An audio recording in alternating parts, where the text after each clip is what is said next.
ನಂತರ ಆಯುಷ್ ಆರೋಗ್ಯ ಕಾರ್ಯಕ್ರಮಕ್ಕೆ ಮತ್ತೊಮ್ಮೆ ಸ್ವಾಗತ. ವೀಕ್ಷಕರು, ನೀವೆಲ್ಲ ಕಾತರದಿಂದ ಕಾಯ್ತಿರುವಂತಹ ಯೋಗವನ್ನು ಬಿಟ್ಟದ ಶಿವಯೋಗಿ ಸ್ವಾಮೀಜಿಗಳು ನಮ್ಮ ಕಾರ್ಯಕ್ರಮಕ್ಕೆ ಬಂದಿದ್ದಾರೆ. ಸಕಲ ರೋಗಗಳಿಗೂ ರಾಮಬಾಣವಾಗಿ ಕೆಲಸ ಮಾಡುವಂತಹ ಗಿಡಮೂಲಿಕೆ ವನೌಷಧಗಳ ಬಗ್ಗೆ ತಿಳಿಸ್ಕೊಡ್ತಾರೆ. ನೀವು ಕೂಡ ಕರೆ ಮಾಡಿ ನಿಮ್ಮ ಪ್ರಶ್ನೆಯನ್ನು ಕೇಳ್ಬೋದು. ನಮ್ಮ ದೂರವಾಣಿ ಸಂಖ್ಯೆ 0804000111233ಗೆ ಕರೆ ಮಾಡಿ. ಗುರುಜಿ ನಮಸ್ಕಾರ. ಓಂ ನಮಃ ಶಿವಾಯ.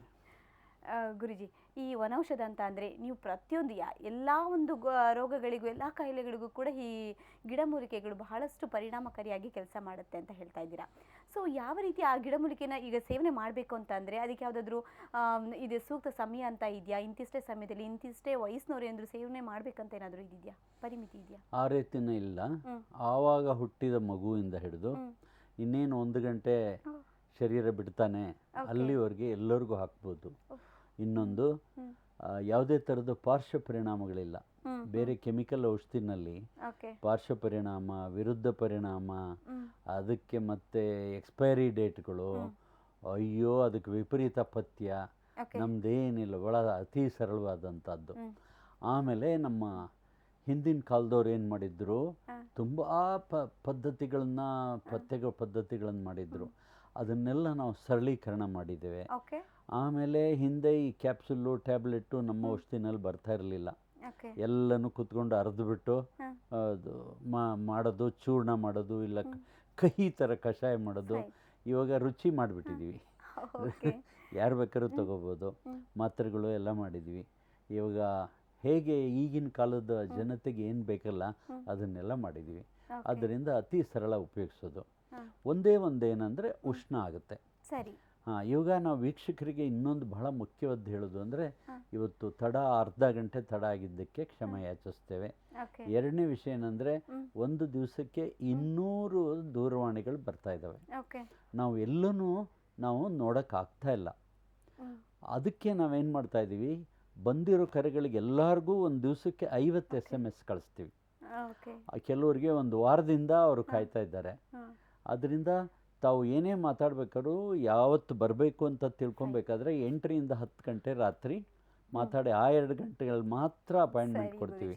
ಉಳಿದಿದ್ದವರು ಸಂದೇಶ SMS ಕಳಿಸ್ಲಿ, ನಿರಾಶೆ ಆಗೋದು ಬೇಡ, ನಾವು ಅವರಿಗೆ ಸಹಾಯ ಮಾಡ್ತೇವೆ. ತುಂಬ ಪ್ರಾಣಕ್ಕೆ ಅಪಾಯ ಇರುವಂಥವ್ರು ಇದ್ದರೆ ಹೇಳ್ಬೋದು, ಹಿಂಗೆ ಮೆಸೇಜ್ ಕಳಿಸ್ಬಿಟ್ರೆ ನಾವು ಅವ್ರಿಗೆ ಹೇಳಿ. ಹಲೋ, ನಮಸ್ಕಾರ. ನಮಸ್ಕಾರ ಸರ್, ಗುರುಜಿ ಹತ್ರ ಮಾತನಾಡಬಹುದು? ಓಂ ನಮಃ ಶಿವ. ಅದೆಲ್ಲ ಬಿಟ್ಬಿಟ್ಟು ನೇರ ವಿಷಯಕ್ಕೆ ಬರಪ್ಪ. ನಮ್ಮ ತಂದೆಯವರಿಗೆ ಡಯಾಬಿಟಿಸ್ ಇದೆ ಅಪ್ಪಾಜಿ. ಆಯ್ತಪ್ಪ. ಅವ್ರಿಗೆ ಸರಿಯಾಗಿ ಊಟ ಮಾಡ್ತಲ್ಲ, ಡಯಾಬಿಟಿಸ್ ಕಂಟ್ರೋಲ್ ಇದೆ, ಆದ್ರೆ ಊಟ ಸರಿಯಾಗಿ ಮಾಡ್ತಲ್ಲ. ಊಟ ಮಾಡ್ತಿದ್ದೆಲ್ಲ ಇದು ಉಬ್ಬಿಗೆ ಬರ್ತದಲ್ಲ, ಆ ಥರ ಆಗುತ್ತೆ. ಆಯ್ತಪ್ಪ. ಮನೆಯಲ್ಲಿ ನವಿಲ್ಗರಿ ಇದೆಯಾ? ಇಲ್ಲ ಸರ್. ಇಲ್ಲದೆ ಹೋದರೆ ತಗೊಂಬಪ್ಪ. ಮೊದಲು ಪ್ರತಿ ಆಹಾರಕ್ಕೆ ಮೊದಲು ಹಾಲು ಕೊಡು. ಹಾಲು ಕೊಟ್ಟರೆ 1-2 ಸರಿ ವಾಂತಿ ಆಗುತ್ತೆ, ಆಮೇಲೆ ನಿಂತೋಗುತ್ತೆ. ಈಗ ಅದು ಹೊಟ್ಟೆ ಸುಟ್ಟಿದೆ ಅಂದರೆ ಮ್ಯೂಕುಸಾ ಲೇಯರ್ ಡ್ಯಾಮೇಜ್ ಆಗಿದೆ. ಆಯ್ತಪ್ಪ, 70 ಆಗಲಿ 20 ಆಗಲಿ, ಆಹಾರ ಸಮಯಕ್ಕೆ ಸರಿಯಾಗಿ ತಗೊಳ್ಳಲ್ಲ. ಆತ ಮಧ್ಯರಾತ್ರಿ ಹೇಳ್ತಾನೆ. ಮಧ್ಯರಾತ್ರಿ ಎದ್ದಾಗ ಹಾಗೆ ನೀರು ಕುಡಿದು ಮಲ್ಕೋತಾನೆ, ಇಲ್ಲ ಸುಮ್ಮನೆ ಮಲ್ಕೊಬಿಡ್ತಾನೆ. ಆವಾಗ 5 ಕಾಳು ಅಂಬಲಿ, ನೀನು ಯಾವ್ದಾರ ಹಾಕು, ರಾಗಿ, ಗೋಧಿ, ಜೋಳ ಏನಾರು ಹಾಕಿ 5 ಕಾಳು ಅಂಬಲಿ ಮಾಡಿ ಕುಡಿಬೇಕು ಅದನ್ನು, ನೀರು ಬದಲು. ಆಮೇಲೆ ಪ್ರತಿ ಆಹಾರಕ್ಕೆ ಮೊದಲು ಹಾಲು ಕೊಟ್ಟು ಅರ್ಧ ಗಂಟೆ ಮೇಲೆ ಕುಡಿ, ವಾಂತಿ ಆಗಲ್ಲ. ಇನ್ನು ತಕ್ಷಣ ನಿಲ್ಲಿಸ್ಬೇಕಂದ್ರೆ ಬೆಳಗಿನ ಹೊತ್ತು ಈ ಹುಣಸೆ ಹಣ್ಣು ಇದೆಯಲ್ಲ, ಅದನ್ನು ತೊಳೆದ್ಬಿಟ್ಟು ಅದನ್ನು ನೆನೆಸ್ಬಿಟ್ಟು ಬಿಸಿನೀರಲ್ಲಿ ಅದರದ್ದು ಜ್ಯೂಸ್ ಮಾಡಿಬಿಟ್ಟು ರಸ ಮಾಡಿಬಿಟ್ಟು ಬೆಳಿಗ್ಗೆ ಖಾಲಿ ಹೊಟ್ಟೆಲಿ, ಸಂಜೆ ಖಾಲಿ ಹೊಟ್ಟೆಲಿ ಕುಡಿಸಿ, ವಾಂತಿ ನಿಂತೋಗುತ್ತೆ. ಉಳಿದಿದ್ದನ್ನು ನಮ್ಮ ಯೋಗವನ ಬೆಟ್ಟದಿಂದ ಔಷಧಿ ತರಿಸ್ಕೊಳ್ಳಿ. ಆಯಿತು. ನವಿಲ್ಗರಿ ಇದ್ದರೆ ಅದನ್ನು ಸುಟ್ಬಿಟ್ಟು ತುಪ್ಪದಲ್ಲಿ ಅದನ್ನು ಒದ್ದೆ ಮಾಡಿಬಿಟ್ಟು ಸುಟ್ಬಿಟ್ಟು ಅದನ್ನು ಜೇನಿನಲ್ಲಿ ಮಿಕ್ಸ್ ಮಾಡಿ ಗಂಟೆಗೆ ಒಂದ್ಸಾರಿ ಕೊಡಿ, ಅವತ್ತೇ ವಾಂತಿ ನಿಂತೋಗುತ್ತೆ. ಆಯಿತು. ಮುಂದಿನ ಕರೆ. ಮತ್ತೊಬ್ಬರು ಕಾಲರ್ ಇದ್ದಾರೆ. ಹಲೋ, ನಮಸ್ಕಾರ. ಹಲೋ, ನಮಸ್ತೆ. ನಮಸ್ತೆ ಮೇಡಮ್, ಗುರುಜಿ ಹತ್ರ ನೇರವಾಗಿ ಪ್ರಶ್ನೆ ಕೇಳಿ. ಹಲೋ. ಓಂ ನಮಃ ಶಿವ. ಹೇಳಮ್ಮ, ನೇರ ವಿಷಯಕ್ಕೆ ಬರಮ್ಮ. ಈಗ ನಮಸ್ಕಾರ ಹಾಕೋಕ್ಕೆ ಸಮಯ ಇಲ್ಲ. ನನ್ನ ಮಗಳಿಗೆ ಸರ್ ಡ್ರೈ ಸ್ಕಿನ್ ಸರ್. ಆಯಿತು. ಅದು ಒಣ ಚರ್ಮ ಅಂದರೆ ಹೊಟ್ಟೆಗೆ ತುಪ್ಪ ಕೊಡಬೇಕು. ತಾವು ಮಗುವಿನಲ್ಲಿ ಎಣ್ಣೆ ಸ್ನಾನ ಮಾಡಿಲ್ಲ. ನನಗೆ ಮಾತಾಡೋದಕ್ಕೆ ಬಿಟ್ಬಿಡಿ. ಈ ವಿಷಯ ಅರ್ಥ ಆಯಿತು. ಒಣ ಚರ್ಮ ಏನಕ್ಕೋಸ್ಕರ ಬರುತ್ತೆ ಅಂದರೆ, ಚಿಕ್ಕ ವಯಸ್ಸಿನಲ್ಲಿ 5 ವರ್ಷದವರೆಗೂ ದಿನ ಎಣ್ಣೆ ಸ್ನಾನ ಮಾಡಬೇಕು ಮಕ್ಕಳಿಗೆ. ಅದನ್ನು ನೀವು ಮಾಡಿಲ್ಲ, ಈಗಲಾದರೂ ಶುರು ಮಾಡಿ. ಯಾವ ಎಣ್ಣೆ ಅಂತ ಕೇಳಬೇಡಿ, ಯಾವ್ದಾದ್ರು ಹಚ್ಚಿ ಪರವಾಗಿಲ್ಲ. ಹೆಣ್ಮಕ್ಳಾದರೆ ಅದಕ್ಕೆ ಅರಿಶಿನ ಬೆರೆಸ್ಕೊಳ್ಳಿ, ಇಲ್ಲೋದ್ರೆ ಮೈ ಮೇಲೆಲ್ಲ ಕೂದಲು ಹುಟ್ಬಿಡುತ್ತೆ. ಗಂಡು ಮಕ್ಕಳಾದರೆ ಹಾಗೇ ಅದಕ್ಕೆ ಬೇಕಾದರೆ ಬೆಳ್ಳುಳ್ಳಿ, ಶುಂಠಿ, ಕರ್ಪೂರ ಹಾಕಿ ಅರೆದ್ಬಿಟ್ಟು ಬಿಸಿ ಮಾಡಿಬಿಟ್ಟು ಹಚ್ಚಿಬಿಟ್ಟು ಆಮೇಲೆ ಹೊಟ್ಟೆಗೆ ಸ್ವಲ್ಪ ತುಪ್ಪ ಹಾಲು ಕೊಡಬೇಕು.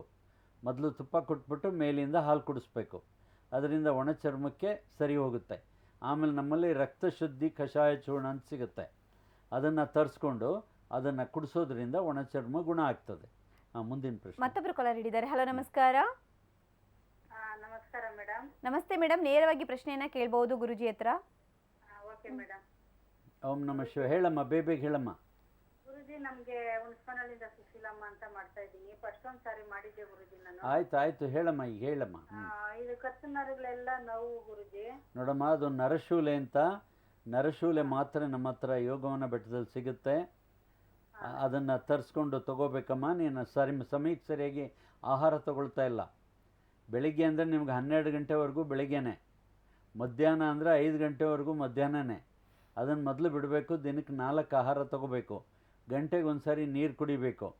ಆಮೇಲೆ ಈಗ ಬೇಸಿಗೆ ಯಾವಾಗ ಬಿಸಿಲಿರುತ್ತಲ್ಲ ಆವಾಗ ಹುರಿದಿದ್ದ ಜೀರಿಗೆ ಪುಡಿ ಇಟ್ಕೊಂಡು ಒಂದು ಚಮಚ ಬಾಯಿಗೆ ಹಾಕ್ಕೊಂಡು ಮಜ್ಜಿಗೆ ಕುಡಿಬೇಕು. ಅದರಿಂದ ಗುಣ ಆಗ್ತದೆ. ಗುಣ ಆಗದೋದ್ರೆ ಯೋಗವನ ಬೆಟ್ಟದ ಔಷಧಿನ ಇಲ್ಲ ತರಿಸ್ಕೋಬೇಕು, ಇಲ್ಲ ಬಂದು ತೊಗೊಂಡೋಗ್ಬೇಕು. ಮುಂದಿನ ಪ್ರಶ್ನೆ. ಮತ್ತೊಬ್ಬರು ಕಾಲರ್ ಹಿಡಿದ್ದಾರೆ. ಹಲೋ, ನಮಸ್ಕಾರ.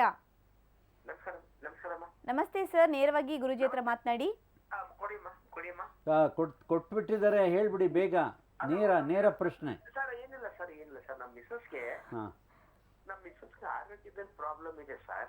ಹೇಳಿ, ಏನು ಆರೋಗ್ಯ ಅನ್ನೋದು ಬಿಟ್ಬಿಟ್ಟು ನೇರ ಹೇಳಪ್ಪ. ಏನಂತ ಗೊತ್ತಿಲ್ಲ ಸರ್. ಒಂದು ತಿಂಗಳಾಯ್ತು. ಸಮಸ್ಯೆ ಏನಾಗ್ತಾ ಇದೆ ಹೇಳಪ್ಪ, ತಕ್ಷಣ ಉತ್ತರ ಹೇಳ್ತೀವಿ. ಮನೆ ಕೆಲಸ ಮಾಡಕ್ಕಾಗಲ್ಲ, ಹೊರಗಡೆ ಬರಲ್ಲ, ಯಾರ ಜೊತೆನೂ ಮಾತಾಡಲ್ಲ, ನಾಯಿ ಬರಬಾರ್ದು, ನರಿ ಬರಬಾರ್ದು, ಒಂದು ಕಾಗೆ ಬರಬಾರ್ದು, ಗುಬ್ಬಿ ಬರಬಾರ್ದು, ಈ ತರ ಸರ್. ಆಯ್ತಪ್ಪ, ಅದು ಮಾನಸಿಕ. ಗೊತ್ತಾಯ್ತು ಬಿಡಪ್ಪ, ಉಳಿದಿದ್ದು ಹೇಳೋ ಅವಶ್ಯಕತೆ ಇಲ್ಲ. ಅಂಗೈ ಹುಣ್ಣಿಗೆ ಕನ್ನಡಿ ಬೇಕಾಗಿಲ್ಲ, ಅದು ಮಾನಸಿಕ. ಅದನ್ನು ಯೋಗವನ್ನ ಬೆಟ್ಟಕ್ಕೆ ಕರ್ಕೊಂಬಂದರೆ ಅದನ್ನು ಗುಣ ಮಾಡ್ತೀವಿ. ಮಾನಸಿಕ ರೋಗ ಅದು. ಮಿದುಳಿನಲ್ಲಿ ರಕ್ತ ಸಂಚಾರ ಇರಲ್ಲ. ಆಮೇಲೆ ಪಿತ್ತ ಆಗಿದೆ. ಪಿತ್ತ ನೆತ್ತಿಗೆ ಏರ್ತಾನೆ ಅಂತಾರೆ ಕೆಲವರು ಹಳಬರು. ಆಕೆಗೆ ಪಿತ್ತ ನೆತ್ತಿಗೆ ಏರ್ಬಿಟ್ಟಿದೆ. ಇದಕ್ಕೆ ಅಲೋಪತಿನಲ್ಲಿ ಇನ್ನ ರಿಸರ್ಚ್ ಎಲ್ಲ ಅದ್ರ ಗೊತ್ತೇ ಇಲ್ಲ. ಅದು ಪಿತ್ತ ಅಂದ್ರೆ ಬದಲಾವಣೆಗಳೇ ಒಂಥರ ವಿಚಿತ್ರವಾಗಿದೆ. ಇವಾಗ ಏನಾಗುತ್ತೆ, ನಾವು ಹಳೆ ಕಾಲದವರು ಆದ್ದರಿಂದ ಅವ್ರು ಹೇಳ್ತಿದ್ದ ಹಾಗೇನೆ ವಿಷಯ ಗೊತ್ತಾಗ್ಬಿಡುತ್ತೆ. ಪಿತ್ತ ನೆತ್ತಿಗೆ ಅದು ಒಂದು ಬೆಳಗಿನ ಸಂಜೆವರೆಗೆ ಅವ್ರು ಇದ್ರೆ ಅದಕ್ಕೆ ಔಷಧನೂ ಇದೆ, ಅದು ಗುಣನೂ ಆಗುತ್ತೆ. ಆಶ್ಚರ್ಯ ಪಡೋದು ಬೇಕಾಗಿಲ್ಲ. ಅದು ಮುಂದೆ ತಡ ಮಾಡಿದ್ರೆ ಸ್ಕಿಜೋಫ್ರೆನಿಯಾ ಅನ್ನೋ ಮನೋರೋಗ ಆಗ್ಬಿಡುತ್ತೆ. ಅದನ್ನ ಆಗಿಲ್ಲ. ಅದಾಗೋಕ್ ಮೊದಲೇನೆ ನಿಮ್ಮನ್ನು ಖಂಡಿತ ಭೇಟಿ ಮಾಡಲೇಬೇಕು. ಮತ್ತೊಬ್ಬರು ಕಾಲರ್ ಹಿಡಿದ್ದಾರೆ. ಹಲೋ, ನಮಸ್ಕಾರ. ನಾವು ಹೇಳೋದಲ್ಲಮ್ಮ, ನಿನ್ನ ಸಮಸ್ಯೆ ಹೇಳು, ಬೇಗ ಹೇಳು. ಗುರುಜಿ, ನಮ್ಮ ಮಗು 1 ವರ್ಷ ಆಗಿದೆ ಹೆರಿಯಾಗಿ. ತಮ್ಮಗೆ ಕೊಟ್ಟು ಮದುವೆ ಮಾಡಿದ. ಆ ಮಗುಗೆ ರಕ್ತ ಸುಲಿತಾ ಇತ್ತು ಗುರುಜಿ. ರಕ್ತ ಸುಲಿತಾ ಇದೆ ಅಂದ್ರೆ ಅರ್ಥ ಏನಮ್ಮ? ರಕ್ತ ಸುಲಿತಾನೆ ಐತೆ. ಎಷ್ಟು ಡಾಕ್ಟ್ರಿಗೆ ತೋರಿಸಿ ದಿನ ಸುಲಿತಾನೆ. ಎಲ್ಲಿ ಸುರಿಯುತ್ತೆ? ಒಣಗಿಬಿಟ್ಟತ್ತೆ ಚರ್ಮ. ಆಯ್ತಮ್ಮ, ರಕ್ತ ಸುಲಿತಾ ಇದೆಯೋ ಚರ್ಮ ಸುಲಿತಾ ಇದೆಯೋ? ಅದೇ ಇದು ಪರೆ ಸುಲಿತಾ ಇತ್ತೆ ಗುರುಜಿ. ಅದಕ್ಕೆ ಅದು ಹೊಟ್ಟೆ ಕಾಯಿಲೆಮ್ಮ. ಹೊಟ್ಟೆಯಿಂದ ಬಂದಿರೋ ವ್ಯಾಧಿ. ನೀವು ಕರ್ಕೊಂಬಂದರೆ ನೋಡಮ್ಮ, ಅದು ಕೇವಲ 1.5 ತಿಂಗಳಲ್ಲೇ ಗುಣ ಆಗುತ್ತೆ. ಚರ್ಮ ಸುಲಿಯೋದು ಯಾರಿಗೆ ಹೇಳೋ? ಸರ್ಪಕ್ಕೆ. ಅದಕ್ಕೆ ಸರ್ಪದೋಷ ಬೇರೆ ಇದೆ. ಆಮೇಲೆ ಏನಾಗುತ್ತೆ, ಮಲಬದ್ಧತೆ ಇದೆ. ಆಮೇಲೆ ಮಗು ನೀರು ಕುಡಿಯಲ್ಲ. ಇದು ನಮ್ಮ ಜನಗಳಿಗೆ ಏನಾಗಿದೆ, 5 ವರ್ಷದ ಮಗು ದಿವಸಕ್ಕೆ 5 ವರ್ಷದ ಒಳಗಡೆ, ಹುಟ್ಟಿದಾಗಿನಿಂದ 5 ವರ್ಷದವರೆಗೂ ದಿವಸಕ್ಕೆ 4 ಸಾರಿ ಮಲ ವಿಸರ್ಜನೆ ಮಾಡಬೇಕು. ಇದು ನಮ್ಮ ಭಾರತೀಯ ವೈದ್ಯ ಪದ್ಧತಿಯ ರಹಸ್ಯಗಳು ಇವೆಲ್ಲ. ಅವು ಮಾಡಲ್ಲ. 2 ದಿನಕ್ಕೆ 3 ದಿನಕ್ಕೆ ಹೋಗ್ತವೆ. ಅವಾಗೇನಾಗುತ್ತೆ, ಚರ್ಮದ ಪದರಗಳು ಬೆಳೀತಾ ಹೋಗ್ತವೆ ಬೇಗ. 3-4 ದಿವಸಕ್ಕೊಂದು ಪದರ ಆಗುತ್ತೆ. ಅವಾಗ ಆ ಪದರ ಎಲ್ಲಿ ಹೋಗ್ಬೇಕು? ಕಿತ್ಕೊಂಡ್ಬರ್ಬೇಕು ಹೊರಗಡೆ. ಅರ್ಥ ಆಯ್ತಲ್ಲ? ಇದು ಸರಳ ಚಿಕಿತ್ಸೆ. ಡಾಕ್ಟ್ರಿಗೆ ಇದ್ರ ಬಗ್ಗೆ ಮಾಹಿತಿ ಇಲ್ಲ. ಅವ್ರ ಬಗ್ಗೆ ಇನ್ನೊಂದು 1000 ವರ್ಷ ಆದ್ಮೇಲೆ ರಿಸರ್ಚ್ ಮಾಡ್ತಾರೆ. ರಿಸರ್ಚ್ ಮಾಡ್ಬಿಟ್ಟು ಕೊನೆ ನಮ್ದೇ ಮಾಡ್ಬೇಕಾಗತ್ತೆ, ಅವ್ರದ್ದು ಇಲ್ಲ ಚಿಕಿತ್ಸೆ. ಈ ಸ್ಕಿನ್ ಡ್ರೈ ಅಂತ ಹೇಳಿದ್ರೆ, ಅದೇ ನೀವು ಸರ್ಪಸುತ್ತು ಅಂತ ಹೇಳಿದ್ರಿ. ಸಾಮಾನ್ಯವಾಗಿ ಆ ಸರ್ಪಸುತ್ತು ಮತ್ತೆ ಪಿತ್ತ ದೋಷ ಏನಾದ್ರು ಇದ್ರೆ ಆ ರೀತಿ ಸ್ಕಿನ್ ಬಿರುಕಾಗಿ. ಹೌದು. ಸರ್ಪ ಸುತ್ತಲ್ಲ, ಸರ್ಪ ದೋಷ ಇರುತ್ತೆ. ದೋಷ. ಹಾ ಹಾ. ಅದು ಬಂದು ಹೀಗೆ ಹೊಡ್ಕೊಂಡಿರುತ್ತೆ. ಓಕೆ. ಅದಕ್ಕೆ ಏನು ನೀವು ಸರ್ಪ ಶಾಂತಿ ಮಾಡಿಸೋದು, ಸುಬ್ರಹ್ಮಣ್ಯಕ್ಕೆ ಹೋಗೋದು ಏನೂ ಬೇಕಾಗಿಲ್ಲ. ಹಾ. ಯಾಕೆಂದರೆ ಅದನ್ನು ಮಾಡಿಸ್ಬಿಟ್ಟು ಮತ್ತೆ ಜ್ಯೋತಿಷ್ಯ ಕೇಳಿ, ಮತ್ತೆ ಸರ್ಪದೋಷ ಅಂತ ಬರುತ್ತೆ. ಸರಿ. ಅಲ್ಲಿಗೆ ಅದು ಗುಣ ಆಗಲ್ಲ. ಅದು ಗುಣ ಆಗಬೇಕಂದ್ರೆ ತಂತ್ರಗಾರಿಕೆ ಉಪಯೋಗಿಸ್ಬೇಕು, ಟೆಕ್ನಿಕ್. ಗುರುಜಿ, ನೀವು ಹಿಂದಿನ ಸಂಚಿಕೆಯಲ್ಲಿ ತಿಳಿಸ್ಕೊಡ್ತಾ ಇದ್ರಿ ನಮಗೆ ಕೆಲವೊಂದು ಸಣ್ಣ ಸಣ್ಣ ಪುಟ್ಟ ವಿಷಯಗಳನ್ನ. ಈಗ ನೈಸರ್ಗಿಕ ಕ್ರಿಯೆಗಳು ಅಂತೀವಿ, ಮಲಮೂತ್ರ ವಿಸರ್ಜನೆ, ಮೂತ್ರ ವಿಸರ್ಜನೆ ಈ ರೀತಿ ಇರಬೇಕು, ಬಣ್ಣ ಹೇಗಿರಬೇಕು, ಇಂತಿಷ್ಟು ಪ್ರಮಾಣ ಇರಬೇಕು, ಮಲ ಯಾವ ಆಕಾರದಲ್ಲಿ ಇರಬೇಕು ಅಂತ ನೀವು ತಿಳಿಸ್ಕೊಡ್ತೀರಾ? ಹೌದು ನೋಡಿ, ಮಲ ಮೂಲಂಗಿ ಆಕಾರದಲ್ಲಿ ಅಥವಾ ಬಾಳೆಹಣ್ಣು ಆಕಾರದಲ್ಲಿ ವಿಸರ್ಜನೆ ದೊಡ್ಡ ದೊಡ್ಡ ಪೀಸ್ ಆಗಿ ತೇಲ್ತಾ ಇರಬೇಕು ಸರಿ ಕಮೋಡ್ ಒಳಗಡೆ. ಅದು ಆರೋಗ್ಯಕರವಾದಂಥ ಮಲ ವಿಸರ್ಜನೆ. ಓಕೆ. ಅದರಲ್ಲಿ ಗೊಣ್ಣೆ ಥರ ಆಮ ಇರಬಾರ್ದು, ರಕ್ತ ಇರಬಾರ್ದು, ಆಮೇಲೆ ಬೆಳ್ಳಕ್ಕಿರಬಾರ್ದು, ಫೈನ್. ಆಮೇಲೆ ತುಂಬಾ ವಾಸನೆ ಹೊಡಿಬಾರ್ದು, ಸರಿಯಕ್ಕಾಗದೇ ಇರೋ ವಾಸನೆ ಇರುತ್ತೆ, ಅದು ಹಳೆ ಮಲ. ಆಮೇಲೆ ಮುಳುಗಬಾರ್ದು. ಓಕೆ. ಮುಳುಗಿದ್ರೆ ಅದು ಅಗ್ನಿಮಾಂದ್ಯ ಅಂತ, ಅರ್ಧ ಜೀರ್ಣ ರೋಗ ಅಂತ. ಆಮೇಲೆ ಕೆಲವರು ಪಾಯಸದ ಥರ ಕದರ್ಕೊಂಡ್ಬಿಡುತ್ತೆ. ಆ ಕದರ್ಕೊಂಡ್ರು ಕೂಡ ಅಗ್ನಿಮಾಂದ್ಯ ಅಂತ, ತೀವ್ರ ತೀವ್ರ ಅಗ್ನಿಮಾಂದ್ಯ ಅಂದ್ರೆ ಜೀರ್ಣಾಂಗ ಪೂರ ಕೊಲ್ಗೆಟ್ಟು ಹೋಗಿದೆ ಅಂತ ಅರ್ಥ. Next call. ಹಲೋ, ನಮಸ್ಕಾರ. ನಮಸ್ಕಾರ ಮೇಡಮ್. ನಮಸ್ಕಾರ. ನೇರ ವಿಷಯಕ್ಕೆ ಬರಪ್ಪ, ನೇರ ವಿಷಯಕ್ಕೆ ಬಾ. ನಮಸ್ಕಾರ ಬಿಟ್ಬಿಡು. ಸರ್, ಇದು ನಮ್ಮ ಗಾಯ ಹತ್ರ ಕ್ಯೂ ಬರ್ತದೆ. ಆಯ್ತಪ್ಪ, ಎಷ್ಟು ದಿವಸದಿಂದ? ಒಂದು 7 ವರ್ಷ ಆಯ್ತು. ಗ್ಯಾಂಗ್ರೀನ್ ಆಗೋಗಿದೆ, ಅದನ್ನು ಮೂಸ್ ನೋಡು, ವಾಸನೆ ಬಂದಿದೆ ಒಳಗಡೆ ಬ್ಯಾಕ್ಟ್ರಿ. ನೀನು ಹೌದು ಹೌದು, ಅದು ನೀನು ಬೇಕಾದರೆ ಮೈಕ್ರೋಸ್ಕೋಪ್ ಹಾಕಿ ನೋಡಿ, ಅದರಲ್ಲಿ ಇದು ಕ್ರಿಮಿಗಳಾಗ್ಬಿಟ್ಟಿದ್ದಾವೆ. ಅದನ್ನು ಗುಣ ಮಾಡ್ಬೋದು. 7 ವರ್ಷದಿಂದ ಅನುಭವಿಸಿದ್ದೇನೆ ನರಕ. ಯಾವುದೇ ಗಾಯ 15 ದಿವಸದಲ್ಲಿ ಮಾಯಬೇಕು. ಗ್ಯಾಂಗ್ರೀನ್ ಗಾಯ ಕೂಡ? ಗ್ಯಾಂಗ್ರೀನ್ ಗಾಯ ಅಲ್ಲ, ಯಾವುದೇ ಗಾಯ ಮೈ ಮೇಲೆ 15 ದಿವಸದ ಮೇಲೆ ಗುಣ ಆಗದೆ ಹೋದ್ರೆ ಅದು ಗ್ಯಾಂಗ್ರೀನ್ ಆಯಿತು ಅಂತ ತಿಳ್ಕೊಬೇಕು. ಆಸ್ಪತ್ರೆಗೆ ಹೋಗಬಾರ್ದು. ಅವ್ರು ಕೊನೆಗೆ ಡ್ರೆಸ್ ಮಾಡಿ ಮಾಡಿ ಮಾಡಿ ಕಾಲನ್ನೇ ಕತ್ತರಿಸಾಕ್ಬಿಡ್ತಾರೆ. ನಮ್ಮ ಯೋಗವನ ಬೆಟ್ಟದಲ್ಲಿ ಕಾಲು ಉಳಿಸ್ತೀವಿ, ಅವ್ರು ಕತ್ತರಿಸ್ತಾರೆ, ಅಷ್ಟು ವ್ಯತ್ಯಾಸ. ಹೌದು, ಜಯಲಲಿತಾ ಗತಿ ಏನಾಯ್ತು ಅದಲ್ಲ, ನರಕ ಯಾತನೆ. ಆ ಯಮ್ಮನ್ ನಮ್ಮನ್ನು ಸಂಪರ್ಕ ಮಾಡಿದ್ರೆ ಮುಗ್ದೋಗಿರೋದು. ಅವರು ಹೈಫೈ ಅಮೆರಿಕಾಗೆ ಹೋದ್ರು, ಆಂಟಿಬಯೋಟಿಕ್ಸ್ ತಿಂದು ಪೂರ ಕೆಡಿಸ್ಕೊಂಡು ಬಂದರು. ಆಯಿತು, ಇವಾಗ ಇದು ಗ್ಯಾಂಗ್ರೀನ್ ಗುಣ ಆಗ್ತದೆ, ಯೋಚನೆ ಮಾಡೋದು ಅವಶ್ಯಕತೆ ಇಲ್ಲ. ಅವ್ರೀಗ ತಕ್ಷಣನೇ ಔಡ್ಲೆಣ್ಣೆ ಅಂತಾರೆ, ಕ್ಯಾಸ್ಟ್ರಾಯಿಲ್ ಮೆಡಿಕಲ್ ಶಾಪಲ್ಲಿ ಸಿಗೋವಂಥದ್ದು. ಒಂದು 25 ml ಬಾಯಿ ತುಂಬ ಹಾಕ್ಕೊಂಡ್ಬಿಟ್ಟು ಕುಡಿದು ಬಿಡಬೇಕು. ತಕ್ಷಣ ಇನ್ನೊಂದು ಕೈನಲ್ಲಿ ಬಿಸಿನೀರು ಕುಡಿತಾ ಇರಬೇಕು 15 ನಿಮಿಷಕ್ಕೆ. 35% ಅದರಲ್ಲೇ ಗುಣ ಆಗ್ಬಿಡುತ್ತೆ. ಇನ್ನು 65% ನಮ್ಮ ಔಷಧಿನಲ್ಲಿ ಗುಣ ಆಗುತ್ತೆ. ಆತ ಚಿಂತೆ ಮಾಡೋದು ಬೇಡ. 7 ವರ್ಷದಿಂದ ಅನುಭವಿಸಿದ್ದಾನೆ. ಗ್ಯಾಂಗ್ರೀನ್ಗೆ ಔಷಧಿ ಇದೆ, ಅದಕ್ಕೆ ದುಷ್ಟವ್ರಣ ಅಂತ ಕನ್ನಡದಲ್ಲಿ ಸಂಸ್ಕೃತದಲ್ಲಿ ಹೇಳ್ತೀವಿ. ಹಲೋ, ನಮಸ್ಕಾರ. ನಮಸ್ತೆ ಮೇಡಮ್. ಬೇಗ ಬೇಗ ಹೇಳಿ, ನೀವು ನಮಸ್ಕಾರ ಬಿಟ್ಬಿಡಿ, ನಮ್ದು ಆವಾಗ್ಲೇನೆ ಸಮಯ ಆಗೋಗ್ಬಿಟ್ಟಿದೆ. ವಿಷಯಕ್ಕೆ ಬನ್ನಿ ನೇರವಾಗಿ. ಆಯ್ತಮ್ಮ, ಅದಕ್ಕೆ ಋತು ನೋವು ಚಿಕಿತ್ಸೆ ಅಂತ ಇದೆ. ಆ ದಿವಸಗಳಲ್ಲಿ ನೀನು ಸಪ್ಪೆ ಊಟ ಮಾಡಬೇಕು. ಮನೆಯಲ್ಲಿ ಹಿಂಗಿದ್ರೆ 2 ಸರಿ ಕೇಳ್ಬಿಡಮ್ಮ, ಮನೆಯಲ್ಲಿ ಹಿಂಗಿದ್ರೆ ತುಪ್ಪದಲ್ಲಿ ಹುರಿಬೇಕು, ಅದು ಕಲ್ ಥರ ಗಟ್ಟಿಯಾಗ್ಬಿಡುತ್ತೆ. ಆಮೇಲೆ ನಿಮ್ಮ ಅಡುಗೆ ಮನೆ ಕೊಟ್ಟಣಿಗೆನಲ್ಲಿ ಕೊಟ್ಟು ನೈಸ್ ಪೌಡ್ರ್ ಮಾಡಿ ಕುಂಕುಮದ ಥರ ಅದನ್ನು ಒಂದು ಕಡಲೆಕಾಳು ಗಾತ್ರ ತಗೊಂಡು 1 ಚಮಚ ಬೆಣ್ಣೆನಲ್ಲಿ ಬೆಳಿಗ್ಗೆ ಸಾಯಂಕಾಲ ಖಾಲಿ ಹೊಟ್ಟೆನಲ್ಲಿ ತಿನ್ನಬೇಕು. ಸಪ್ಪೆ ಊಟ ಮಾಡಬೇಕು. ಇದು ಪ್ರಥಮ ಚಿಕಿತ್ಸೆ. ಅಂದರೆ ಒಂದು ಅರ್ಧ ಮುಕ್ಕಾಲು ಪಾಲು ನೋವು ಕಮ್ಮಿ ಆಗುತ್ತೆ. ನಮ್ಮಲ್ಲಿ ಋತು ನೋವು ಮಾತ್ರೆ ಅಂತ ಸಿಗುತ್ತೆ. ಅದು ಆಕೆಗೆ ಮಲಬದ್ಧತೆನೂ ಇದೆ, ಗ್ಯಾಸ್ಟ್ರಿಕ್ ಅಸಿಡಿಟಿನೂ ಇದೆ. ಅದಕ್ಕೆ ಉದರಾಷ್ಟಕ ಅಂತ ನಮ್ಮಲ್ಲಿ ಒಂದು ಚೂರ್ಣ ಸಿಗುತ್ತೆ. ಆ ಉದರಾಷ್ಟಕ ದಿನ ತಗೋಬೇಕು. ಇದು ಋತು ನೋವು ಮಾತ್ರೆ ತಗೊಬೇಕು. ಮತ್ತು ಎರಂಡಾದಿ ತೈಲ ಅಂತ ನಮ್ಮ ಹತ್ರ ಇದೆ. ಆ ಎರಂಡಾದಿ ತೈಲ ತಗೊಂಡು ಹೊಟ್ಟೆ ಸ್ವಚ್ಛ ಮಾಡ್ಕೋಬೇಕು. ಆಕೆಗೆ ಮೊದಲನೇ ತಿಂಗಳೇ ಅದು ನೋವಿರಲ್ಲ, ಗುಣ ಆಗುತ್ತೆ. ಎಷ್ಟೋ ಜನ ಹೆಣ್ಮಕ್ಳು ಕಷ್ಟಪಡ್ತಾ ಇದ್ದಾರೆ. ಮುಂದಿನ. ಹಲೋ, ನಮಸ್ಕಾರ. ನಮಸ್ತೆ ಸರ್, ನೇರವಾಗಿ ಗುರುಜಿ ಹತ್ರ ಮಾತನಾಡಿ. ಪ್ರಶ್ನೆ ಕೇಳಿ ನೇರವಾಗಿ. ಸ್ವಾಮೀಜಿ, ನನಗೆ ಥೈರಾಯ್ಡ್ 1 ವರ್ಷದಿಂದ ಥೈರಾಯ್ಡ್ ತೋರಿಸ್ತಾ ಇದ್ದೀನಿ. ಆಮೇಲೆ ಇನ್ಯಾವ್ದಿದೆ ಬೇಗ ಹೇಳಪ್ಪ, ಥೈರಾಯ್ಡ್ ಬಗ್ಗೆ ಹೇಳ್ತೀನಿ ಮುಂದೆ. ಮಲಬದ್ಧತೆ, ಸರಿಯಾಗಿ ಮೋಷನ್ ಹೋಗೋದು. ಆಯ್ತು, ಮುಂದೆ. ಅದೇ ಸ್ವಲ್ಪ ಥೈರಾಯ್ಡ್ ಇಂದ ಒಂಚೂರು. ಆಯ್ತು, ಥೈರಾಯ್ಡ್ ಅಂತ ಕಾಯಿಲೆ ಇಲ್ಲ, ಅದು ನಮ್ಮ ಅಲೋಪತಿ ಡಾಕ್ಟ್ರು ಹುಟ್ಟಾಕಿರುವಂಥ ಹೊಸ ಹೆಸರು. ಥೈರಾಯ್ಡ್ ಅಂದರೆ ಮಲಬದ್ಧತೆ.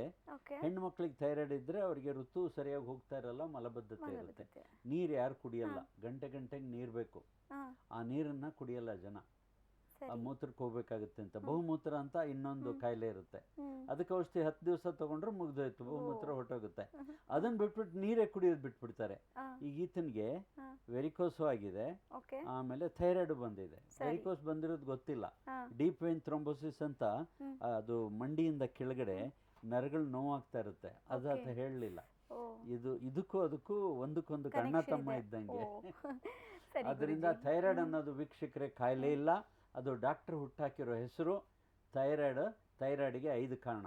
ಹ್ಮ್. ಒಂದು, ಎಣ್ಣೆ ಸ್ನಾನ ಮಾಡದೇ ಇರೋದು. ಯಾರು ಎಣ್ಣೆ ಸ್ನಾನ Okay. ಮಾಡ್ತಾ ಇಲ್ಲ ಇತ್ತೀಚೆಗೆ, ಶೋಕಿ ಕಲ್ತ್ಕೊಂಡ್ಬಿಟ್ರು, ಫಾರಿನರ್ಸ್ ಆಗ್ಬಿಟ್ರು ಎಲ್ಲ. ಆಮೇಲೆ 2ನೇದು ನೀರು ಕುಡಿಯಲ್ಲ ಸರಿ. ಗಂಟೆಗೊಂದ್ಸರಿ. ಹಾ. 3ನೇದು ಈಗಿನ ಕಾಲಕ್ಕೆ, ಈಗಿನ ರಾತ್ರಿ 12 ಗಂಟೆ 1 ಗಂಟೆ 11 ಗಂಟೆ ಹಿಂದೆ ನಾವೆಲ್ಲ 7 ಗಂಟೆಗೆ ದೀಪ ಆರಿಸಿ ಮಲಗಿಬಿಡ್ತಾ ಇದ್ವಿ, ಹೌದು. ಲೈಟೇ ಇರಲಿಲ್ಲ. 60 ವರ್ಷದಿಂದ ಎಲ್ಲಿತ್ತು ನಿಜ ಲೈಟ್? ನಿಜ. ಹಾ. ಅದಕ್ಕೋಸ್ಕರ ಅವಾಗ ತೊಂದರೆ ಇರಲಿಲ್ಲ. ಹಾ. ಇವಾಗ ಏನಾಯ್ತು, ಪ್ರತಿಯೊಂದು ತೊಂದರೆ. ಒಂದು ಎಣ್ಣೆ ಸ್ನಾನ, 2 ಗಂಟೆಗೆ ಒಂದ್ಸರಿ ನೀರು, ಆಮೇಲೆ 4 ಆಹಾರ, ಹ್ಮ್. ಆಮೇಲೆ 8 ಗಂಟೆ ನಿದ್ರೆ, ಓಕೆ ಮಲ ಗುರೂಜಿ. ವಿಸರ್ಜನೆ. ಎಸ್. ಈ 5 ಕಾರಣದಿಂದ ಥೈರಾಯ್ಡ್, ವೆರಿಕೋಸ್, ಹ್ಮ್. ಜಡದೇಹ, Okay. ನಿದ್ರೆ ಜಾಸ್ತಿ ಬರೋದು, ನಿದ್ರೆ ಕಮ್ಮಿ ಬರೋದು, ಕಣ್ಣುರಿಯೋದು, ಕೂದಲು ಉದುರೋದು, 60 ಕಾಯಿಲೆಗಳು ಇದಕ್ಕೆ ಹೊಟ್ಟೆಯಿಂದನೇ ಬರೋದು. ಮುಂದಿನ ಸರಿ ಪ್ರಶ್ನೆ. ಗುರೂಜಿ. ಹಲೋ, ಇದಕ್ಕೆ ಔಷಧಿ ನಮಸ್ಕಾರ. ಇದೆ, ಚಿಕಿತ್ಸೆ ಇದೆ, ಆತ ತೊಂದರೆ ಪಡಬೇಕಾಗಿಲ್ಲ. Okay. ಎಲ್ಲೆಲ್ಲ ಹೋಗಿ ದುಡ್ಡು ಖರ್ಚು ಮಾಡಿ ಸರಿ ಗುರೂಜಿ. ಪಾಕೆಟ್ ಕತ್ತರಿಸ್ಕೊಳ್ಳೋದು ಬೇಕಾಗಿಲ್ಲ. ಓಕೆ ಗುರೂಜಿ. ಹಲೋ, ನಮಸ್ಕಾರ. ಹಲೋ, ನಮಸ್ಕಾರ ಮೇಡಮ್. ನಮಸ್ತೆ ಸರ್, ಗುರೂಜಿ ಇದ್ದಾರೆ, ಮಾತನಾಡಿ. ಸ್ವಾಮೀಜಿ ನಮಸ್ತೆ. ಹೇಳಿಯಪ್ಪ. ನಮಸ್ತೆ ಬಿಟ್ಬಿಟ್ಟು ವಿಷಯಕ್ಕೆ ಬನ್ನಿ, ಈಗಾಗಲೇ ನಾವು ತಡವಾಗಿ ಬಂದಿದ್ದೀವಿ. ಸ್ವಾಮೀಜಿ ನನ್ನ ಹೆಸರು ನಾಗರಾಜ್ ಅಂತ, ಹೇಳಪ್ಪ. ಬೈಲ್ಮಂಗ್ಲ ಹೊಸೂರು. ವೆರಿ ಗುಡ್, ನಮ್ಮೂರ ಪಕ್ಕದ್ದು. ಹಾಂ, ಹೇಳಪ್ಪ. ಹಾಂ. ಸರಿ ಸ್ವಾಮೀಜಿ, ನಾನು ಒಂದ್ಸಲಿ ನಿಮ್ಮ ಹತ್ರ ಬಂದು ಅದೇ ಪ್ಯಾಂಕ್ರೇಜ್ ಇನ್ಫೆಕ್ಷನ್ ಆಗ್ಬಿಟ್ಟದೆ ಅಂತ ಅಂದ್ಬಿಟ್ಟು ನಿಮ್ಮ ಹತ್ರ ಹೇಳಿದ್ದೆ. ಪ್ಯಾಂಕ್ರಿಯಾಸ್. ಹಾಂ. ಅದು ನನ್ನ ವೆಯ್ಟ್ ತುಂಬಾ ಕಮ್ಮಿ ಆಯ್ತದಲ್ಲ ಸ್ವಾಮೀಜಿ? ಅಪ್ಪ, ಪ್ಯಾಂಕ್ರಿಯಾಸು ಭಯಾನಕ ಕಾಯಿಲೆ. ಅದು ಪ್ಯಾಂಕ್ರಿಯೈಟೈಟಿಸ್ ಬರೋದು ಸರಿಯಾದ ಟೈಮ್ಗೆ ಊಟ ಮಾಡದೆ ಹೋದ್ರೆ. ಆಮೇಲೆ ನಿಮ್ಮದು ಏನಾದರೂ ಮದ್ಯಪಾನ ಪದ್ಧತಿ, ತಂಬಾಕು, ಪಾನ್ ಪರಾಗು, ಆಮೇಲೆ ನೀರು ಕುಡಿದೇ ಇರೋದು, ಇದಕ್ಕೆ ಇವಾಗ ಕೇಳಪ್ಪ, ಅದಕ್ಕೆ ಪ್ಯಾಂಕ್ರಿಯೈಟೈಟಿಸ್ಗೆ ಮನೆ ಮದ್ದೆ ಜಾಸ್ತಿ ಇರ್ತದೆ.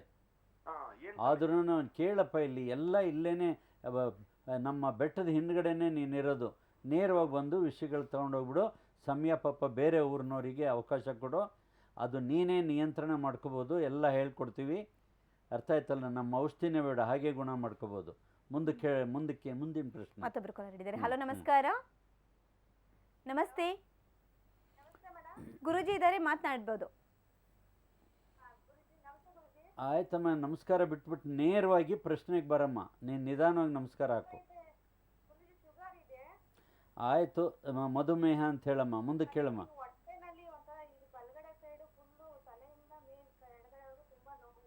ಅದು ನರಶೂಲೆ ಅಂತ ನೋಡಮ್ಮ. ಅದು ಸಮಯಕ್ಕೆ ಸರಿಯಾಗಿ ಆಹಾರ ತಗೊಳ್ದೇ ಇದ್ದು ಲಾಂಗ್ ಜಂಪ್, ಹೈ ಜಂಪ್ ಹೊಡೆದಿದೆ, ಸಕ್ಕರೆ ಬೇರೆ. ಹೌದಮ್ಮ, ಮಲಬದ್ಧತೆಯಿಂದ ಹೊಟ್ಟೆ ಬಿಸಿ ಆಗ್ತಾ ಇದೆ. ಔಡ್ಲೆಣ್ಣೆ ಅಂದ್ರೆ ಗೊತ್ತೇನಮ್ಮ? ಔಡ್ಲೆಣ್ಣೆ, ಕ್ಯಾಸ್ಟರ್ ಆಯಿಲ್. ಕ್ಯಾಸ್ಟರ್ ಆಯಿಲನ್ನು ಬಾಯಿ ತುಂಬ ತುಂಬ್ಕೊಂಬಿಡು, ನುಂಗ್ಬಿಡು. ಬಾಯಿ ಹತ್ರ ಹೆಚ್ಚಿಗೆ ಬಾಯಿನಲ್ಲಿ ಇಟ್ಕೊಂಬೇಡ. ಮೇಲಿಂದ ಪ್ರತಿ 15 ನಿಮಿಷಕ್ಕೆ ಒಂದೊಂದು ಲೋಟ ಬಿಸಿನೀರು ಕುಡಿ. ಆಮೇಲೆ ಹೊಟ್ಟೆಗೆ ತುಪ್ಪ ಹಚ್ಬಿಟ್ಟು ಮಸಾಜ್ ಮಾಡಬೇಕು. ಏಕೆಂದರೆ ಅದು ಹೊಟ್ಟೆ ಅಬ್ಸರ್ವ್ ಮಾಡ್ಕೊಳ್ಳುತ್ತೆ, ಮೃದು ಆಗುತ್ತೆ ಕರಳು. ಅದು ಕರಳಿಗೂ ಹೊಟ್ಟೆಗೂ ಪದರಗಳು ಬೇರೆ ಇದ್ರೂ ಕೂಡ ಅದು ಮೃದು ಆಗ್ಬಿಡುತ್ತೆ. ಮೃದು ಆಗ್ಬಿಟ್ಟು ವಿರೇಚನ ಆಗ್ಬಿಡುತ್ತೆ. ಆಕೆಗೆ ಹೊಟ್ಟೆ ನೋವು ಆ ಸಮಸ್ಯೆ, ವಿರೇಚನ. ಅದರಿಂದ ಇದು ಗುಣ ಆಗುವಂಥ ಕಾಯಿಲೆ. ಅದು ಸರಿಯಾಗಿ ಡಾಕ್ಟರ್ಗಳಿಗೆ ಇದೆಲ್ಲ ಗೊತ್ತಿಲ್ಲ, ಅವ್ರು ರಿಸರ್ಚ್ ಮಾಡಬೇಕು. ನಾವು ಬರೀ ಸರ್ಚ್ ಮಾಡಿದ್ದೀವಿ. Okay, next. ಹಲೋ, ನಮಸ್ಕಾರ. ನಮಸ್ತೆ. ಹಲೋ, ನಮಸ್ತೆ ಮೇಡಮ್, ಗುರೂಜಿ ಇದ್ದಾರೆ, ಮಾತನಾಡಿ. ಕೊಡಿಯಲ್ಲ, ಮಾತಾಡಿ. ನೇರವಾಗಿ ಕೊಟ್ಬಿಟ್ಟಿದ್ದಾರೆ. ಬಗ್ಗೆ ಕೇಳಬೇಕಾಗಿತ್ತು. ಅಪ್ಪ, ಮಸ್ಕ್ಯುಲರ್ ಡಿಸ್ಟ್ರೋಫಿ ಅದು ಹೇಳಕ್ ಬರಲ್ಲ, ಏನಿಲ್ಲ. ಮಾಂಸಖಂಡ ಶಿಥಿಲ ಅಂತ, ಅದಕ್ಕೆ ಔಷಧಿ ಇದೆ. ಚಿಕ್ಕವ್ರಿಗೋ, ದೊಡ್ಡವ್ರಿಗೋ, ಮುದುಕರಿಗೋ, ಯಾರಿಗೆ? 23 ಇಯರ್ಸ್ ಆಗಿದೆ ಸರ್. ಅಯ್ಯೋ, ಕನ್ನಡದಲ್ಲಿ ನಮ್ಮ 23 ವರ್ಷ ಅಂತ. ಅಯ್ಯೋ, ಯಾವ ಸ್ಥಿತಿಲಿದೆ? ನಡೆದಾಡೋ ಸ್ಥಿತಿಲಿ ಇದೆಯೋ ಇಲ್ವೋ? ನಡೀತಾರೆ, ಬಟ್ ಹೋಗ್ತಾ ಹೋಗ್ತಾನೆ ಬಿದ್ದೋಗ್ತಾರೆ. ಆಯ್ತು ಆಯ್ತು ಆಯ್ತು, ಅದು ಪಿತ್ತ ಉಲ್ಬಣ ಆಗಿರೋದು ಕಾಯಿಲೆ. ಬರೇ ಮಸ್ಕ್ಯುಲರ್ ಡಿಸ್ಟ್ರಫಿ ಅಲ್ಲ, ಎರಡೂ ಆಗಿದೆ. ಇಂಬ್ಯಾಲೆನ್ಸ್, ಮೆದುಳು ರೋಗ. ಅದು ಸರಿ. ಏನಾಗುತ್ತೆ, ಡಯಾಗ್ನೈಸ್ ಮಾಡೋವಾಗಲೂ ಅನುಭವ ಬೇಕು. ಇವರು ಪುಸ್ತಕ ನೋಡಿ ಡಯಾಗ್ನೈಸ್ ಮಾಡ್ತಾರೆ. ಅಮೆರಿಕನು, ಯುರೋಪಿಯನ್ಸು ಅದು ಏನು ಹೇಳಿರ್ತಾರೋ ಅದನ್ನೇ ಮಾಡ್ತಾರೆ. ಅಲ್ಲೇ ಎಡವಟ್ಟಾಗೋದು. ಈಗ ಮಾತಾಡ್ತಿದ್ರೆ MRI ಒಂದು CT ಸ್ಕ್ಯಾನ್ ಒಂದು ಇವೆರಡೇ. ನಮ್ಮಲ್ಲಿ 1,000ದಲ್ಲಿ 3 ಟೆಸ್ಟ್ ರಿಪೋರ್ಟ್ ಮಾಡಿಸ್ತೀವಿ. 1,000ಕ್ಕೆ. ಅದು ನಮ್ಗೆ ಅನುಮಾನ ಇದ್ದರೆ ಇರಬಹುದಾ ಅಂತ ನಮ್ಗೆ ಅನುಮಾನ ಆದರೆ ಇದು ಪಕ್ಕಾ. ಮಸ್ಕ್ಯುಲರ್ ಡಿಸ್ಟ್ರಫಿಗೆ ಔಷಧಿ ಇದೆ, ಯೋಚನೆ ಮಾಡ್ಬಿಡಮ್ಮ, ನೀವು ನೇರವಾಗಿ ಬಂದು ಸಮಯ ನಿಗದಿ ಮಾಡಿಕೊಂಡು ತಗೋಬೋದು. ನಮ್ಮ ಸಂದೇಶ ಒಂದು SMS ಕಳಿಸ್ಬಿಡಿ, ಉಳಿದಿದ್ದೆಲ್ಲ ನಾವು ಮಾಡ್ತೇವೆ. ಸಮಯ ಕಾಯಬೇಕಾಗ್ತದೆ. ಮತ್ತೊಬ್ಬರು ಕಾಲರ್ ಇದ್ದಾರೆ. ಹಲೋ ನಮಸ್ಕಾರ. ಹಲೋ ನಮಸ್ತೆ ಮೇಡಮ್. ನಮಸ್ತೆ ಮೇಡಮ್, ಗುರುಜಿ ಇದ್ದಾರೆ, ಮಾತನಾಡಬಹುದು. ಓಕೆ ಓಕೆ ಹೇಳಿ ಬೇಗ ಬೇಗ ಹೇಳಿ ನಿಮ್ಮ ಪ್ರಶ್ನೆ. ಗುರುಜಿ, ನಮಗೆ ಬಲಗಡೆ ಯಾವಾಗ್ಲೂ ಹೊಟ್ಟೆ ನೋವು ಬರ್ತಾ ಇರುತ್ತೆ, ಏನಿಲ್ಲ ಅಂದ್ರೆ ಒಂದು 6 ತಿಂಗಳಿಂದನೂ ಇತ್ತು. ಆಯ್ತಮ್ಮ, ಇವಾಗ ಔಡ್ಲೆಣ್ಣೆ ಅಂತ ಹೇಳಿದ್ವಲ್ಲ, ಅದು castor oil. Castor oil hard ಆಗುತ್ತೆ ಗುರುಜಿ, ಮೋಷನ್ ಹಾರ್ಡ್ ಆಗ್ತಾ ಇರುತ್ತೆ. ಅಪ್ಪ ನಿನ್ಗೆ ಗೊತ್ತಾಗೋಯ್ತು. ನಮಗೆ ಈಗ 72 ವರ್ಷ. ನಿಮ್ಮ ಸಮಸ್ಯೆ ಗೊತ್ತಾಗೋಯ್ತು. ಇವತ್ತೇ ತಗೋ, ನೀನು ರಾತ್ರಿಗೆ ಫೋನ್ ಮಾಡು, ಸರಿ ಹೋಗ್ಬಿಟ್ಟಿರ್ತೀಯ. ಬಲಗಡೆ ಹೊಟ್ಟೆ ನೋವು ಇರಲ್ಲ, ಮಲ ಗಟ್ಟಿಯಾಗಿ ಹೋಗೋದಿದೆಯಲ್ಲ ಅದು ಇರಲ್ಲ. ಔಡ್ಲೆಣ್ಣೆ ಒಂದು ಕುಡಿದ್ಬಿಟ್ಟು ಆಮೇಲೆ ನಮಗೆ ಸಂಪರ್ಕ. ಔಡ್ಲೆಣ್ಣೆ ಅಂತ ಉತ್ತರ ಕರ್ನಾಟಕದವ್ರು ಹೇಳ್ತಾರೆ ಕ್ಯಾಸ್ಟರ್ ಆಯಿಲ್ಗೆ. ನಾವಿಲ್ಲಿ ಹರಳೆಣ್ಣೆ ಅಂತೀವಿ. ಹರಳೆಣ್ಣೆನಲ್ಲಿ 2 ವಿಧ. ಒಂದು ಎಲ್ಲ ಮಿಶ್ರ ತೈಲ ಇರುತ್ತೆ, ತಲೆಗೂ ಅದೇ ಹಾಕ್ಕೊಳ್ಳೋದು, ಮೈಗೂ ಅದೇ ಹಾಕ್ಕೊಳ್ಳೋದು, ದೀಪಕ್ಕೂ ಅದೇ ಹಾಕೋದು. ಇದು ಕುಡಿಯೋದು ಅಂದರೆ ಅಪ್ಪಟವಾದಂಥ ಹರಳಿನಿಂದ ತೆಗೆದಿರೋ ಎಣ್ಣೆ. ಅದಕ್ಕೆ ವಾಸನೆ ಮತ್ತು ರುಚಿ ಅಸಹ್ಯ ಆಗದೆ ಇರೋಂಗೆ ತೆಗೆದುಬಿಟ್ಟಿರ್ತಾರೆ. ತೆಗೆದುಬಿಟ್ಟು ಅದನ್ನ ಕುಡಿಯೋದಕ್ಕೆ ಕೊಡ್ತೀವಿ. ಅದು ಔಷಧಿ ಅಂಗಡಿಗಳಲ್ಲೇ ಸಿಗೋದು. ಅದನ್ನ ತಗೊಂಡು ಬಾಯಿ ತುಂಬ ತುಂಬ್ಕೊಂಡ್ಬಿಡ್ಬೇಕು. ಅಂದ್ರೆ 50 ml ಬಾಟ್ಲ್ ಅಂದ್ರೆ 25 ml ತಗೊಂಡ್ಬಿಡ್ಬೇಕು. ವಿರೇಚಕವಾಗಿ ಕೆಲಸ ಮಾಡುತ್ತೆ. ಅದ್ಭುತ ವಿರೇಚಕ. 24 ಕಾಯಿಲೆಗಳು ಗುಣ ಆಗುತ್ತೆ. ಈಗ ನರಕಯಾತನೆ ಅನುಭವಿಸ್ತಾ ಇರೋದೇನು ಅಂದ್ರೆ, ಇವರು ವಿಷನ ತೊಗರಿ ಬೇಳೆನ ತಿಂತಾರೆ, ನಾವು ಹುರುಳಿಕಾಳು ತಿಂತೀವಿ, ಚೆನ್ನಾಗಿದ್ದೀವಿ. ಅದರಿಂದ ಇವರು ಔಡ್ಲೆಣ್ಣೆ ಕುಡಿದ್ಬಿಟ್ಟು ಬಿಸಿನೀರನ್ನ ಪದೇ ಪದೇ ಕುಡಿದ್ರೆ ಇನ್ನು 4 ಗಂಟೆನಲ್ಲಿ ಹೊಟ್ಟೆ ನೋವು ಹೊಟ್ಟೋಗುತ್ತೆ. ಆಮೇಲೆ ನಮಗೆ ತುಪ್ಪ ಹಚ್ಬೇಕು, ಹೊಟ್ಟೆಗೆ ತುಪ್ಪ ಹಚ್ಚಿ ಶಾಖ ಕೊಡ್ಬೇಕು. ಆಮೇಲೆ ಅರ್ಧ ಗಂಟೆ ಉಜ್ಜಬೇಕು. ಮುಂದಿನ ಪ್ರಶ್ನೆ. ಮತ್ತೊಬ್ಬರು ಕಾಲರ್ ಇದ್ದಾರೆ. ಹಲೋ ನಮಸ್ಕಾರ. ನಮಸ್ಕಾರ. ಬೇಗ ಪ್ರಶ್ನೆಗೆ ಬರಪ್ಪ. ನಮಸ್ತೆ ಸರ್, ಗುರುಜಿ ಹತ್ರ ಮಾತನಾಡಿ.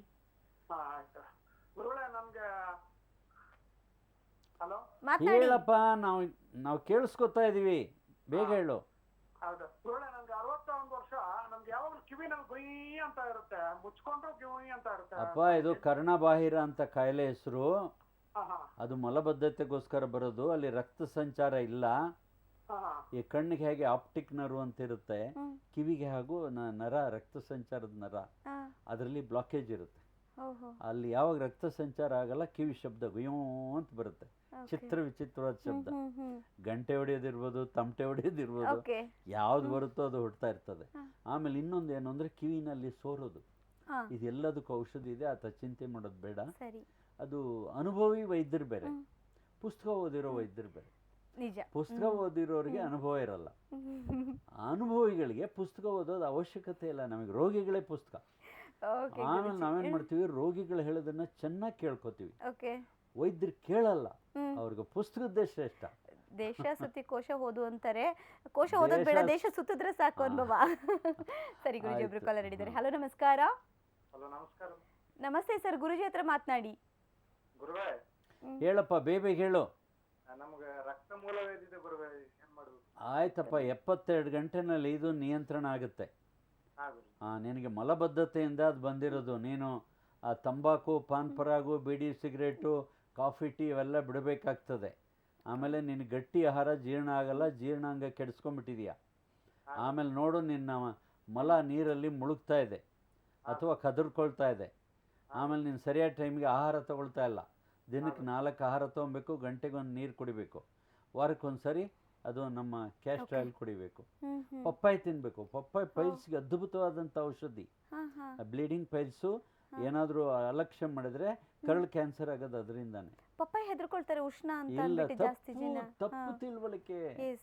ಈಗ ನಮ್ಮ ರೈತರು ಎರೆಹುಳ ಕೊಂದು ಹಾಕ್ತಾರಲ್ಲ, ಎರೆಹುಳನ ಮೇಲೆ ಬಂದ್ಬಿಟ್ರೆ ಪಾಪ ಕಣ್ಣಿರಲ್ಲ. ಎರೆಹುಳದ ವಿಶೇಷ ಏನಂದ್ರೆ 100 ಪೀಸ್ ಕತ್ತರಿಸಿ 100 ಎರೆಹುಳು ಆಗ್ತವೆ. ಜೀವ ಇರ್ತದೆ. ಹಾಗೇನೆ ಅವನ್ನ ರೈತರು ಕಾಪಾಡ್ಕೋಬೇಕು. ತಕ್ಷಣ ಮಣ್ಣು ಮುಚ್ಚಿ ರಕ್ಷಣೆ ಮಾಡಬೇಕು. ಮಾಡಲ್ಲ. ಅದೇ ತರ ಪಪ್ಪಾಯಿನ ತಪ್ಪು ತಿಳ್ಕೊಂಡಿದ್ದಾರೆ. ಕೆಲವ್ರಿಗೆ ಅದು ತಿಂದ್ರೆ ಉಷ್ಣ ಅಂತ ತಿಳ್ಕೊಂಡ್ಬಿಟ್ಟಿದ್ದಾರೆ. ಹೌದು. ಇನ್ ಕೆಲವ್ರಿಗೆ ಮೈಯೆಲ್ಲ ಕಡ್ತಾ ಅಂದ್ರೆ ಅದು ಒಳ್ಳೆ ಕೆಲಸ ಮಾಡ್ತಾ ಇರ್ತದೆ, ಇವ್ರು ತಪ್ಪು ತಿಳ್ಕೊಂಡಿರ್ತಾರೆ, ಕ್ರಿಮಿನ ಕೊಲ್ತಾ ಇರ್ತದೆ. ಆ ಕ್ರಿಮಿಗಳು ತಪ್ಪಿಸ್ಕೊಳ್ಳೋದಕ್ಕೆ ಚರ್ಮದ ಮೇಲೆ ಬಂದ್ಬಿಡ್ತಾ ಇರ್ತವೆ ಬ್ಯಾಕ್ಟೀರಿಯಾ, ಮೈಕ್ರೋಸ್ಕೋಪಿಕ್ ಬ್ಯಾಕ್ಟೀರಿಯಾ. ಅವಾಗ ಇವ್ರಿಗೆ ಹಿಂಸೆ ಆಗುತ್ತೆ. ಪಾಪ ಅದು ಒಳ್ಳೆ ಕೆಲಸ ಮಾಡ್ತಾ ಇರ್ತದೆ, ತಪ್ಪು ತಿಳ್ಕೊಳ್ತಾರೆ. ಅದು ಬ್ಲೀಡಿಂಗ್ ಪೈಲ್ಸ್ ಆಗಲಿ, ಪೈಲ್ಸ್ ಆಗಲಿ, ಮಧುಮೇಹ ಆಗಲಿ, ಅದಕ್ಕೋಸ್ಕರನೇ ದೇವರು ಹುಟ್ಟಿಸಿರುವಂತ ಪಪ್ಪಾಯ. ಇಲ್ಲೋದ್ರೆ ಇಷ್ಟು ಹಣ್ಣುಗಳು ಏನಕ್ಕೆ ಬೇಕು? 106 ಹಣ್ಣುಗಳು, ಒಂದೊಂದು 10-20 ಔಷಧಗಳು. ಪ್ರಕೃತಿನ ನಾವು ಮರ್ತರೆ ಇಷ್ಟೆಲ್ಲ ಕಾಯಿಲೆಗಳು ಬರುತ್ತೆ. ಆಯ್ತು, ಮುಂದಿನ ಪ್ರಶ್ನೆ. ಗುರುಜಿ, ಕೊನೆಯದಾಗಿ ನಮ್ಮ ವೀಕ್ಷಕರ ಪರವಾಗಿ ಕೇಳಬೇಕು, ನೀವು ಹರಳೆಣ್ಣೆ ಬಹಳ ಒಳ್ಳೇದು ಅಂತ ಹೇಳ್ತಾ ಇದ್ದೀರಾ. ಈ ಹರಳೆಣ್ಣೆ 2 ರೂಪದಲ್ಲಿ ಸಿಗುತ್ತೆ. ಒಂದು ಸ್ವಲ್ಪ ಲೈಟ್ ಯೆಲ್ಲೋಯಿಶ್ ಇರುತ್ತೆ, ಅದು ಮೆಡಿಕಲ್ ಸ್ಟೋರ್ ಸಿಗುವಂತದ್ದು. ನೋಡಿ, ಒಟ್ಟಿನಲ್ಲಿ ಅದು ಫಿಲ್ಟರ್ ಆಗಿರುತ್ತೆ. ಅದರದ್ದು ವಾಸನೆ ಮತ್ತೆ ರುಚಿಯನ್ನ ತೆಗೆದಿರ್ತಾರೆ. ಒಳ್ಳೇದು ಪಾರದರ್ಶಕ ಅಥವಾ ಲೈಟ್ ಎಲ್ಲೋ ಅಂದ್ರೆ ಅದರದ್ದು ಒರಿಜಿನಾಲಿಟಿನ ಇನ್ನೊಂದು ಸ್ವಲ್ಪ ಇಟ್ಟಿರ್ತಾರೆ. ಅದು ಅಸಹ್ಯ ಆಗಲ್ಲ.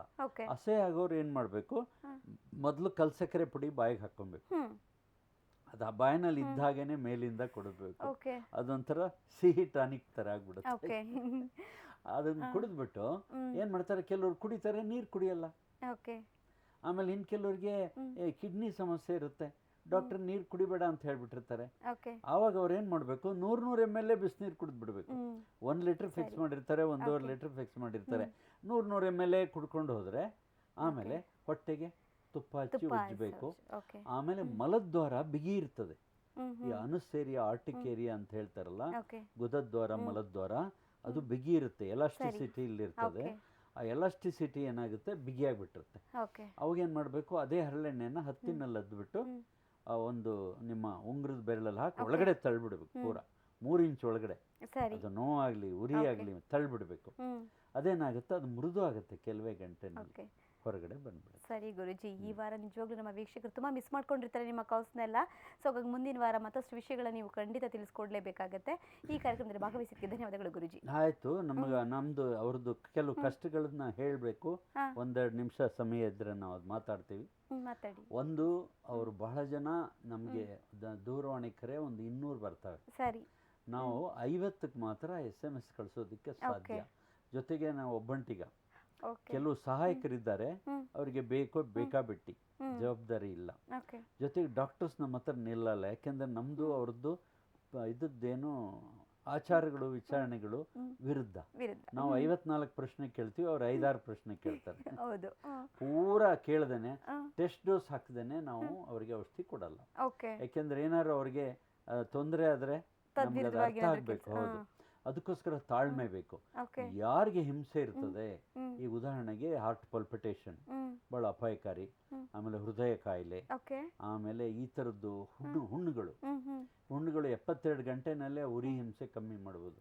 ಹೊಟ್ಟೆ ಹುಣ್ಣಿರ್ಲಿ ಅಥವಾ ಕರಳು ಹುಣ್ಣಿರ್ಲಿ, ಅದಕ್ಕೆ ಹೋಗಿ ಆಪರೇಷನ್ ಮಾಡಿಸ್ಕೋತೇವೆ ನಮ್ಮ ಕುರಿಗಳು.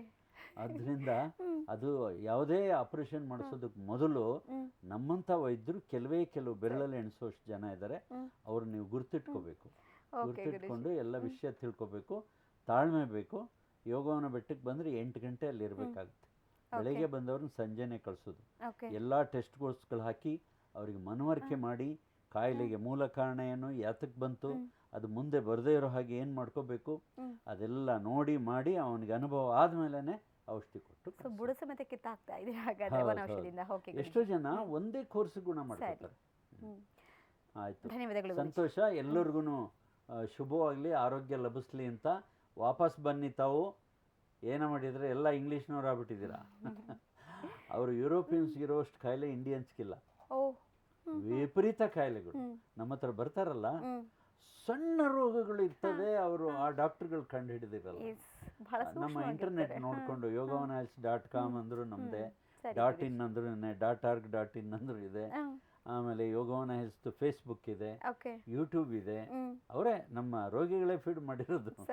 ಆಯ್ತು, ಎಲ್ಲರಿಗೂ ಶುಭವಾಗ್ಲಿ ಅಂತ ಹೇಳಿ ಮುಂದಿನ ತಾವು ಜನಗಳಿಗೆ ತಾವೇದೇ ಸುತ್ತಮುತ್ತ ತಿಳುವಳಿಕೆ ಕೊಡಬೇಕು. ಹೌದಲ್ಲ, ಲಕ್ಷಗಟ್ಟಲೆ ಖರ್ಚು ಮಾಡಿಕೊಂಡು ಆರೋಗ್ಯ ಕೆಡಿಸ್ಕೊಂಡು ಅದನ್ನು ಸುಧಾರಣೆ ಮಾಡೋಕ್ಕೆ ಸಾಧ್ಯ ಇಲ್ಲ ಅನ್ನೋ ಸ್ಥಿತಿ ನಮ್ಮ ಹತ್ರ ಬರ್ತಾರೆ. ಆಯ್ತು, ಶುಭವಾಗಲಿ. ಇದೇ ಇವತ್ತಿನ ವಿಶೇಷ. ನಮಸ್ಕಾರ.